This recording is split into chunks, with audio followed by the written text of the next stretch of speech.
$3 million from the hard cap right now, so there's not much else they can do. They can move something out and still get a They would player move like things out, right? So that's you the could question right theoretically now. still trade for John Collins, who's only a $3 million salary currently right now, but you still have to move something out, and you got to create roster space because they're already over 15. So something's going to happen. I do want to add to Jimmy's thing though, as we say, doing it with nothing, and then Bobby jump in here on all of the cap stuff. This is still, like we said, when Hayward left, the deal became, and it just keeps growing. It was, well, Hayward is really Tristan Thompson and the TPE. So now Hayward has become Tristan Thompson and Evan Fournier. In 4 seconds. And you gave up 4 seconds as well. And so Fournier could in turn become something else down the road. So you're going to keep kicking this can down the road. You don't really know at the end of the day. And you're always going to compare that versus Miles Turner and Dougie McDermott because you think you could have gotten them theoretically. So I don't know. You can make an argument right now. This team might need a Fournier more than they need a Miles Turner. So, in terms of going back on whether that deal should have been made, Turner, yes, was a long-term asset that you could have theoretically done something with. And, maybe an all-around more valuable player. Yeah.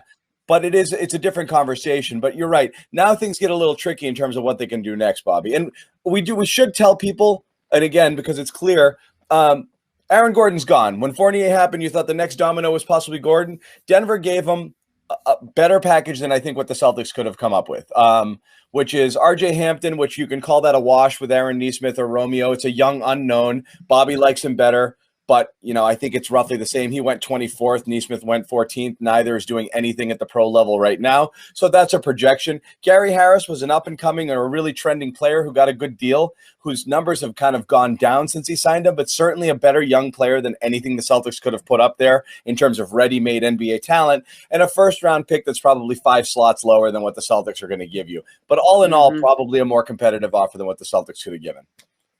Yeah, I was really confused about that one because I didn't think the Magic wanted to creep closer to the luxury tax than they have to. Right. I'm not sure if they're over at this point because of that trade, but effectively swapping Fournier out and taking Harris in is what they've done here. So that works out as kind of a net even salary-wise. So I understand why they did it. The pick isn't great. It's 2025 and it's protected. But RJ Hampton, I think, is the real deal. He hasn't played much this year, so that's why you haven't seen anything from him this year. But he was one of the guys who I was stunned fell in the draft as far as he did. He was a top 10 prospect coming into the year when he went out to New Zealand. He played with pros at 18, 19, which I think is always going to be a tough thing for a guy to go through at that age. So people who were sour on him over that, I think overreacted a little bit. He is just a phenomenal athlete, above the rim player, gets to the basket, handles the ball, all that stuff. Like there's star potential there in him. Sure, but I mean, again, I think most NBA teams don't view him as any different than Nesmith at this point. Well, he's a project for sure, yeah. He's a guy who went 24th for a reason. Some scouts might have thought, or media types thought he was going higher, but he fell. 23 teams passed on him. And he at this point has done nothing because he's not playing. So my question is here, did the Celtics get beat because Hampton got involved in a pick, or did they get beat because they refused whatsoever to include Smart, which could have gone either way? My guess is, and again, I don't know about Jimmy if you think differently. My guess is in this case, they had to view Hampton as a greater asset than Nesmith, and Harris as a greater asset than Smart. I think it's possible both were true, though, and that Smart wasn't involved and this offer beat whatever lowball. Right, but I'm saying even if the Celtics put the Celtics equivalent to this would have been a first, Smart, and Nesmith, which is a fair amount to give up, and I think that this is a better offer for Orlando. So if that was the best, then the Celtics would have had to go into 2 first-round picks or possibly Rob in place of Nesmith just to equal this trade. Now you're giving up the store. So that would have been a ton. I think if the Celtics fans today were saying bye to Rob Williams, Marcus Smart, Aaron, and 2 first-round picks, and they got Aaron Gordon in return, they might be like, ugh, was that good? This would be a therapy session, I think, right. If that was the case. Everyone would be lying down on the couches right now, would be trying to talk to them and making sure that they weren't, going over the edge. But you're right. I think that was a better package. I think the Celtics at the end of the day, and what we've been saying is they're not going to go. Danny Ainge isn't going to go, super heavy on a guy like Aaron Gordon. He's not going to sell everything for Aaron Gordon. He's not going to make a panic move. I don't think this Fournier trade isn't a panic. It's not a panic move. This is, it was essentially free. Yeah, this feels like a smart, business decision more than anything else. Then, assuming that they can stay under the tax, and I'm sure that they can figure that out. I'm not worried about that.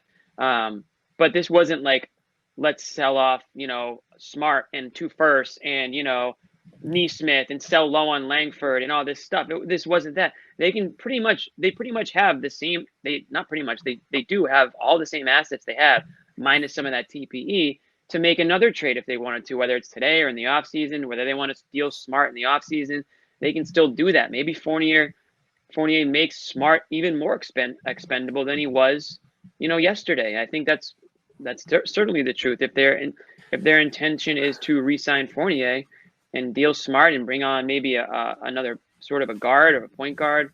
I know we've talked about Lonzo Ball, and I see him in the comments section here, and John would, go, he's goo gaga over Lonzo Ball. I don't know if it's going to happen, but it allows you the options. It allows you the possibilities to still make that happen, where Bobby was like, trade 7 picks for player X and be done with it. And then you're sitting there like, okay, this is your team. Can we admit you might have lost your mind a little bit with these 7 picks? There's nobody's giving for anything available at the deadline. I never said 7. I said 3. I know, but I mean, seriously. 7 100 times. You said 7. You said, Beal. You said Vucevic was 3, and he only got 2. No, I think he said 4. I think he even said 4. I said 4 for Vucevic, 3 for Gordon. Can we now see that nobody does that? And like 2 picks is usually the max unless you're going for a superstar player and it's 3. Teams just don't do that. You're not trading first round picks 6 years into the future. It's just 6 and 8 years into the future. It's just not what teams do. Well, teams do it when they really want a guy, because that puts Thunder you really want a guy. The Thunder might be able to do it now. So that's what I was asking about yesterday. Do the Celtics really want Gordon? It seems like they didn't. They were willing to take him for the right price. Like I said, it's what I mean, look, Bobby, I think I've been saying this from the get-go. In this sport or any sport, again, a good general manager sets a price. If you believe that piece is going to get you over a hump and possibly get you a title, you overpay by 10-20% if you need to. And that's what happens at the deadline. It's always an overspend. But Danny Ainge is building for the future right now. And again, you set your price, you set your value, and you don't go bananas. If he ended up saying, I got to have Gordon at all costs, and like we said, gave away multiple firsts and Rob Williams in this deal, I think he loses the deal. And I think Celtics fans are pissed as a result of it. So again, that's the whole point of drawing that line, is this is what it's worth to me. And if push comes to shove and we're close and we're at the door, that's where you can, okay, I'll give in on this last demand if that's what it's going to take. But just to see to match this deal, I don't think they could get there. I don't think they could have gotten there. Let's wait and see what they ultimately do to finish all this out. But this goes back to what I've talked about, the cost of not doing something, because does Thompson ultimately cost a first-round pick to dump?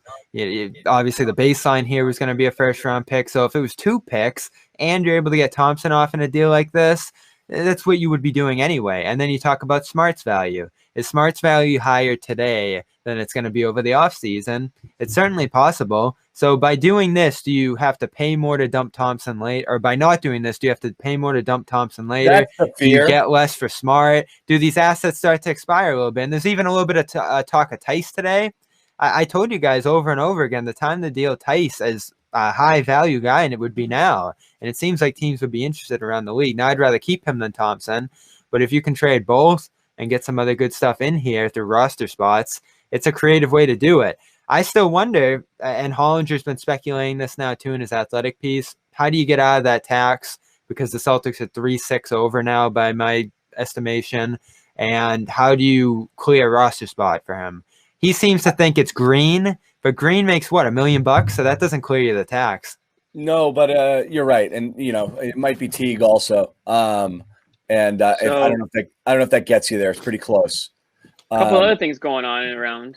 I'm seeing that the Raptors traded Matt Thomas to the Jazz for a future second-round pick. They're trying to obviously not unload, but they're trying to get rid of Lowry. So they're full sales. Roster spot. Selling. Rondo close to the Clips right now. Rondo, huh? Okay. Rondo close to moving to the Clippers right now. That's something I've seen. They wanted to do that in the offseason, but couldn't get it done. That would be a good move for them.